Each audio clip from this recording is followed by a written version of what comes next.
உங்களுக்கு விடுதலை தருவார். ప్రభు మిమ్మల్ని విడుదల కలుగు చేయును గాక. வாலிபனே உனக்கு விடுதலை தருவார். యవనస్తుడా నీకు విడుదల కలుగును గాక. போதை వస్తువుகளிலிருந்து విడుదலை తరువార్. త్రాగుబోతనము లేకపోతే గంజా ఇట్లాంటి వాటికి అలవాటు పడ్డ వాళ్ళకి విడుదల కలుగును గాక. உன்னை அடிமைப்படுத்தி இருக்கிற ஏதோ ஒரு பாவ காரியத்திலிருந்து விடுதலை தருவார். మిమ్మల్ని బానిసలుగా చేసి మిమ్మల్ని ఏలుబడి చేస్తున్న ఆ దురాత్మలు తొలగిపోవును గాక. కలుగు చేయడం కోసం యేసు క్రీస్తు కల్వరిలో సిలువ మీద వేలాడారు ఆయన. கர்த்தர் நமக்கு விடுதலை கொடுக்க முடிய சிலுவையில் தன்னை அர்ப்பணித்துக் கொண்டார். యేసు క్రీస్తు మనకు విడుదల అనుగ్రహించడం కొరకు సిలువ మీద శాపగ్రస్తుగా మార్చబడ్డారు అని. பாவத்தை சிலுவையில் சுமந்து விட்டார். నీ పాపాన్ని ఆయన సిలువలో భరించాడు.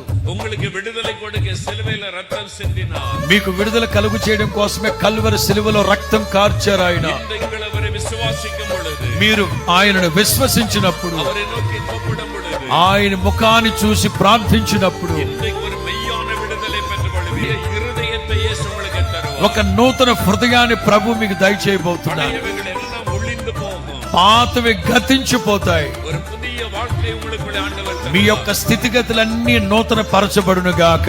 காரணம் இயேசு உங்களை அதிகமாய் நேசிக்கிறார். ఆ కారణం ఆయన మిమ్మల్ని అధికముగా ప్రేమిస్తూ ఉన్నాడు.